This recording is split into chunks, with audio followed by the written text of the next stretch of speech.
It wasn't a stupid conversation. Right. Too soon. Too soon. You know one thing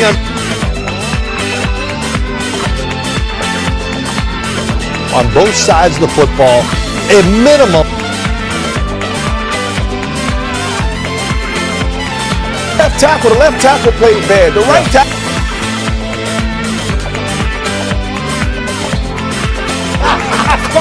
Wait,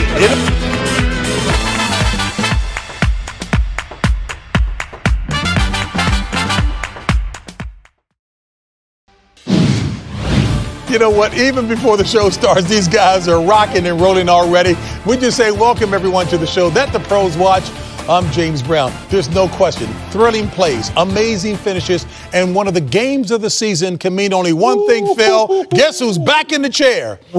Michael Irvin, the playmaker himself, back in the house this week for sure. But before we get to football, we noticed that Ray is missing. Right. Hey, unfortunately, he got caught up in a cheating scandal last week. Brought out. Hey, Brandon, take a look at this. This is Ray playing Jeopardy inside the NFL.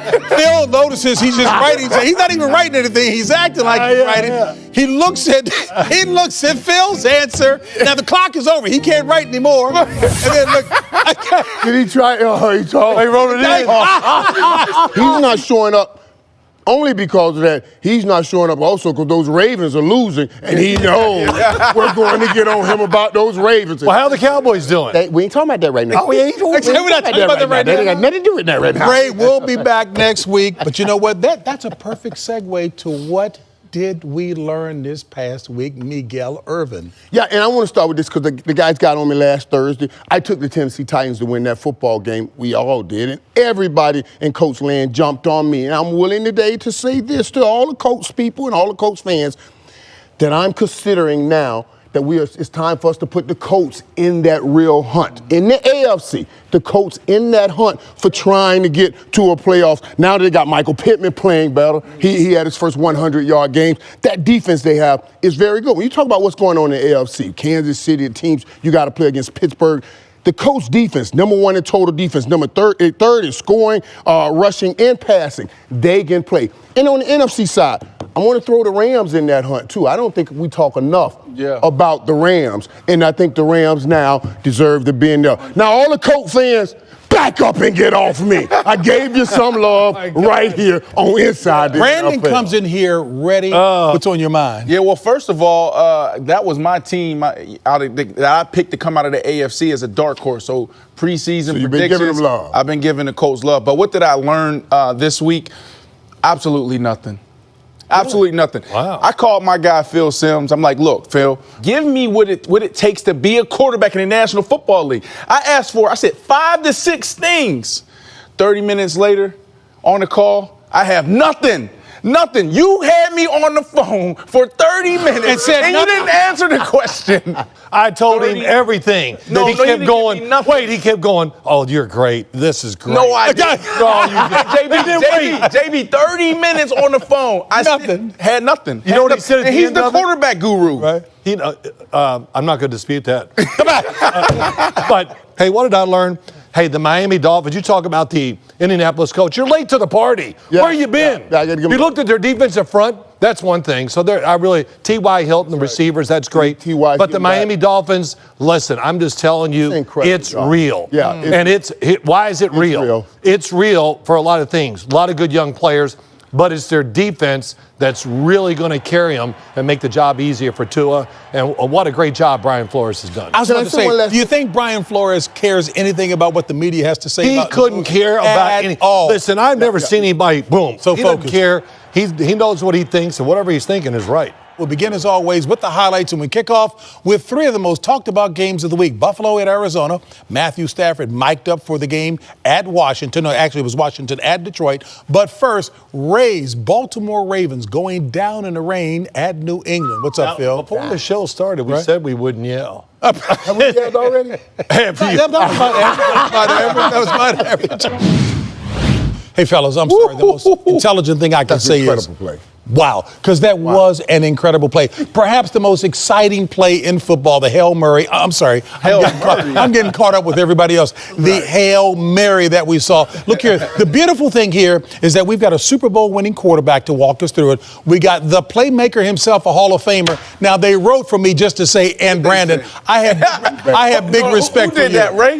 Ray back there producing? That's where he's at. Ray is out on assignment, but can you guys walk us through what you saw and how that developed? Well, you know, before we run the play, I'll just say this real quick. Watch DeAndre Hopkins on the Kyler or whatever the heck it is. The Kyler Murray throw. Just watch that. Watch him run. Watch the crossers. Now, this is design. There's the crosser coming. That's who he wants to throw it to. Kyler Murray is the design roll left.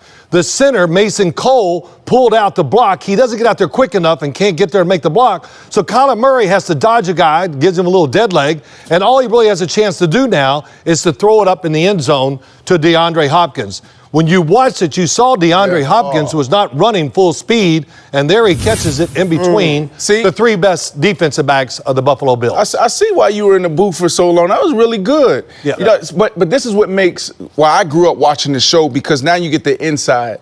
You know, a lot of us think Hail Mary, Hail Mary. Well, no, that's not Hail Mary. Hail Mary is four guys running to there the you end go. zone, That gives it right? away. He was the only guy. What now? So when you look at the situation, they're trying to get it to Fitz. Hit him on a crosser to get out of bounds, so they can take another shot in the end zone. Right. You know, so that was well done. But they remembered. Oh, that's right. We had somebody that traded us a guy named DeAndre Hopkins.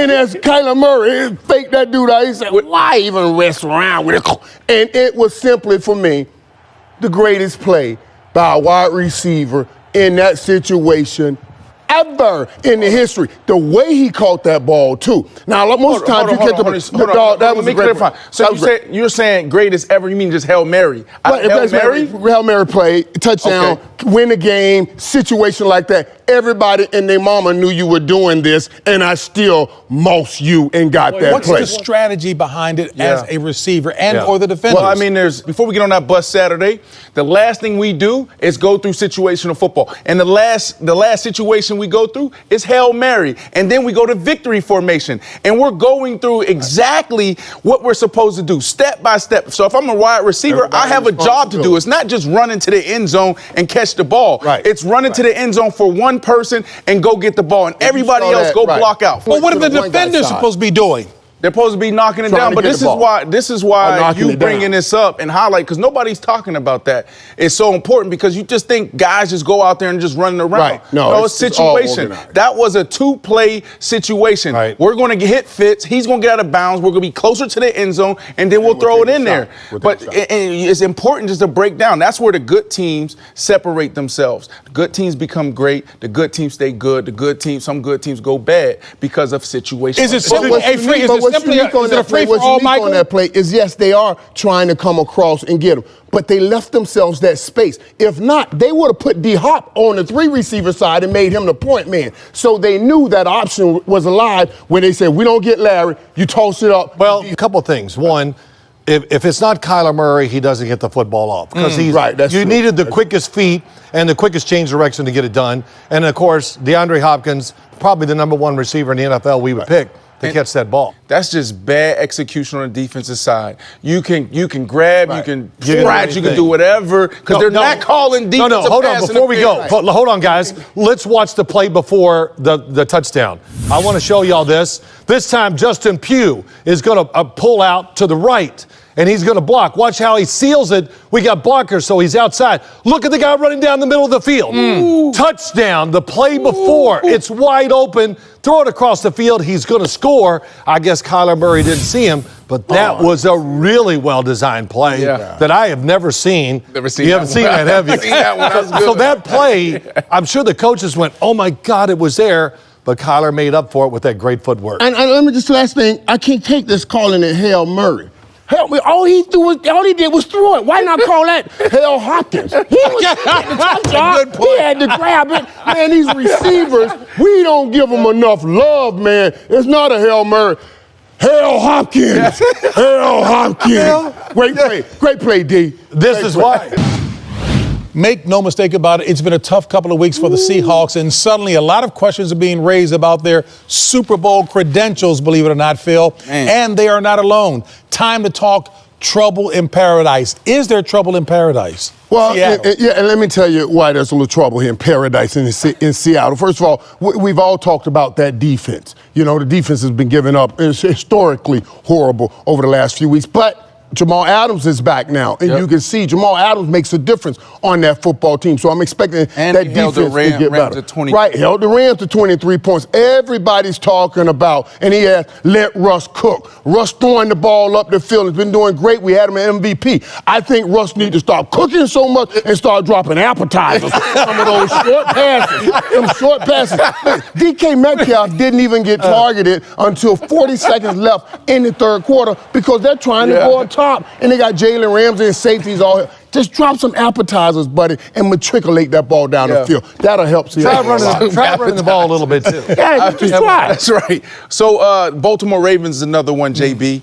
Trouble in paradise. You know, this is a team coming in saying they should be competing for a Super Bowl. They're a contender. And you look at the last couple of weeks, not looking so good. And there's a lot of question marks around Lamar Jackson.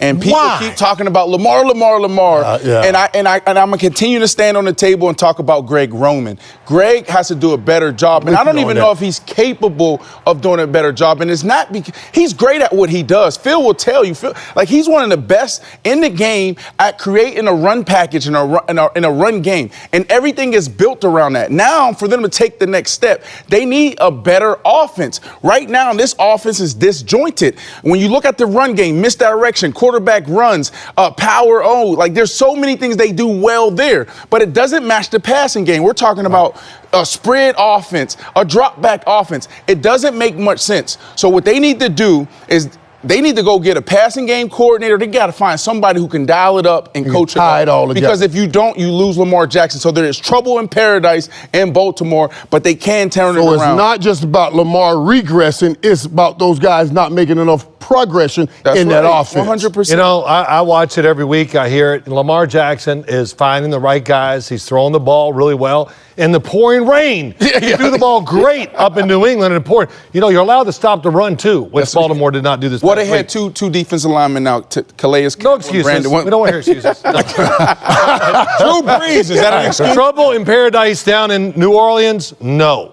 Sean Payton is going into that office going, well, we'll just see about this. Wow. What happened last year? Teddy Bridgewater comes in for 5 games. He was very slow. In other words, he didn't put pressure on Teddy Bridgewater at all the first couple. Then once he got his feet under him, got used to the game, they opened up the offense. They started scoring points. He put up big numbers. And Jameis Winston, even though he's not a Drew Brees or a Teddy Bridgewater, he's more the Bruce Arians type for real. Yeah. He wants to drop back, and he can move around really well for a big guy, likes to throw it down the field. But this is going to be a great test for Jameis.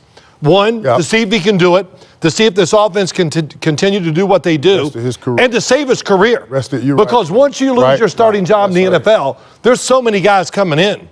It's hard to get it back. And this is going to be a great opportunity for Jameis to show everybody that he can be a franchise quarterback. But I think it's great for Jameis in this situation because they play the game. They play the game short to long. Jameis been playing the game long to short. That's why he's 30-30 club, 30 touchdowns, but 30 interceptions. Michael. Now you got to come on and play smarter. He's going to get those appetizers. Right, that's what I'm saying.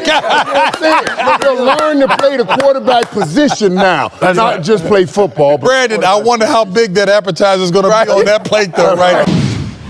Now, I got to be honest, I didn't know that Miles talked like that on the field. That was pretty good. I mean, we talk about the Cleveland Browns indeed overcoming Mother Nature and the Houston Texans to run their record to 6-3, and we are thrilled to have joining us now by way of Zoom, Browns defensive end Myles Garrett. Myles, wait a minute. I'm talking about the team. I know he's involved in MMA. Is that what you guys are saying as well, too? Myles, listen, you can put your MMA up against my boxing any day. 2 heavyweights getting after it. We call Steven Espinoza, me and you can get after it. What do you say?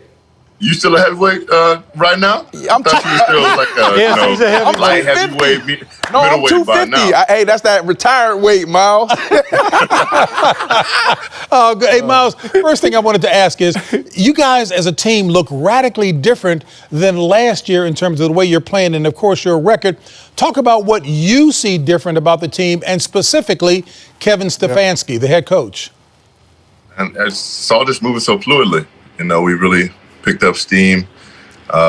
These guys are moving the ball on offense. You know, getting Nick Chubb getting him back was crucial. I love watching him play. Love watching him run the ball. Kareem Hunt, he's a dog. And all these weapons we have, they're just they're coming through. And so on defense, we're making the plays supposed to, taking the ball away and being in position. And we just got to put that together through the rest of the second half. You know, Miles, I want to ask you this. You know, you played at Texas A&M. They got a fan base down there that I know is crazy. I've been to a few games there in that stadium before. Then you come to Cleveland. Tell us about are you surprised or did you know about the Cleveland fan base and how passionate they were? I didn't know it was like this. Honestly, it's not too far off from what A&M was. No, other than tradition, there's tradition for everything in Aggie land. But here you have the same kind of fans or relationship with them. They love seeing you. No matter where you're at. I went to Target today and they were losing it just seeing me. I had a hoodie up, had the glasses on, the mask on. They were like, Myles Garrett, aisle 8, roll through. I met half the staff this morning. Big dog, I had the opportunity to play with Odell Beckham Jr. With the Giants one of my last years. And one of the things that jumped out was his energy every single day on the practice field, his attention to the detail, and then just his will to try to be great every single play. But how is life without Odell right now? He's the same guy that you were able to meet, back then when you were in New York. He's got that same energy, that same passion, loves the game, loves doing whatever you can to promote the team's success. And he wants to be great, and he wants us to be great. And I just love that kind of passion for the game and passion for his teammates, that kind of camaraderie. And it's missed. It's missed in his room and it's missed around the building. And we just have to come together and try to make that kind of energy ourselves.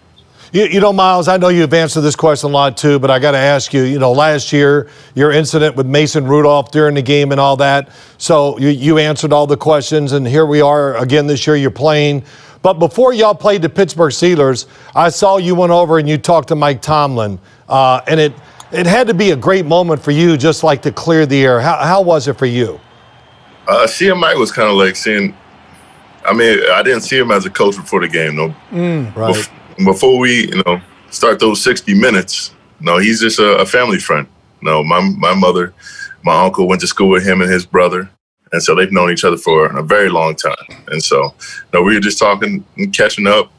I talked a little crap talking about little words with friends that we play with each other. And, my family plays with his family. And so I was just trying to keep it cordial. Hold on. Time out. Hold on. You play words with friends with the Tomlins? Is that a problem? That's a problem. What are you talking about? You're in what? Yes, it's a problem. The Pittsburgh Steelers going against the Cleveland Browns 100%. All right. That means I got to win every time, right? Oh, my goodness. All right, well, let me ask you this question. What is it going to take for the Cleveland Browns to get over that hump, right? You guys spaced them already this year. It didn't go well. What is it going to take for you guys to get over that hump? The most realistic answer is we got a master defense. They have, one of the most solid defenses in the league right now, if not the best defense in the league right now. D-line play is great. Linebacker play has been stellar. They play well in the back end. They've got everything clicking right now. We have to do the same thing when we face them. We can't allow to get the ball rolling with Connor. Can't allow Ben to feel comfortable in the pocket. We have to make everybody feel a little bit of pressure. And they haven't felt that, especially at their place. So when they come to ours, we gotta switch things up. All right, well, let me close with this. Today we've got Brandon Marshall. Michael Irvin, the playmaker, is in the studio as well, too, though not in this segment, and Phil Simms. Last year, they doubted that Phil Simms, simply because he was over 60, that he could give them 20 pull-ups, straight, legitimate pull-ups. Full extension. Oh, Jesus. If they were to engage in an arm wrestling contest this year, who's your money on, Brandon, Phil, Ray, or even playmaker Irvin. And remember, I just retired. They're old, Miles. They're old. Phil just had a birthday 2 weeks ago. 65. No. Hey, Miles knows what he's going to say. He's not going to be influenced by any of that. Who wins, Miles? Oh, he's going to take the defensive player. Go ahead, Miles. You know it. Ray's a big boy, man. Ray, no. He ain't been taking any days off either. All he does is ride his bike now. He rides his bicycle. He lost 30 pounds. That's old man Miles, he ain't lost much. Exactly, Miles. He's riding. He did drop down to his average, and that's still hanging out with a lot of y'all. Hey, he's riding 300 miles a week. That's pretty doggone good. Hey, Myles Garrett, man, really thank you so much. The book on you was A Quality Person. Oh, by the way, you've got some God-given pipes. You ought to engage in some voiceover work like now and start building up that income stream as well. No question. He's got the pipes. Let me hear something real quick, bro. His voice. Oh, hey, you got to wait for the album. Hey, Myles, God bless you, man. Have an awesome weekend coming up. I know you got the Philadelphia Eagles. All right, buddy. Thanks so much. Hey, before you go, Myles, listen, I got some advice for you, Myles. If you want to go to the store anywhere in Cleveland where you won't be recognized, dress up as Brandon Marshall. I don't know who the hell you are. Tom Brady and the Bucs are a big part of the on-field narrative this season. Make no mistake about that. But there is plenty of news off the field as well. And who better to get us up to speed on all of that than our NFL insider, senior writer for NFL.com, Judy Battista. Topic number one, minority hiring. So last week, the owners approved a resolution that a team that has a coordinator or a top front office personnel minority candidate hired away by another team to either a head coaching or a GM job, that team that loses those people would be compensated with third-round compensatory picks in consecutive years, 2 consecutive years. The idea here is to incentivize teams to develop people that would be elevated then to head coaching or GM jobs. The NFL is trying to strengthen the Rooney Rule. The last few hiring cycles, we're about to enter another hiring cycle. The last few have been very disappointing. They are troubled by it at the league office. They are trying to do things to incentivize owners to change their ways. That is the bottom line here. This incentivizes teams to develop personnel. The question is, will it incentivize the owners who are making these hirings to hire minority candidates? That is the bottom line. The owners have to change their ways. Judy, so to take the cover off of this, I certainly respect and give a nod to those who are trying to change the system and what has been an horrific record up until this point. What do you think about it? Is it the right thing to do? It bothers me a little bit that you need to incentivize people to do the right thing. Well, sure. In a perfect world, you would not have to offer an incentive. They would just be hiring the best people. And certainly there are plenty of minority candidates who are more than qualified to be head coaches or general managers. The fact of the matter is they are not doing it on their own. Now, again, this incentivizes teams to develop candidates, to get more candidates into the pipeline.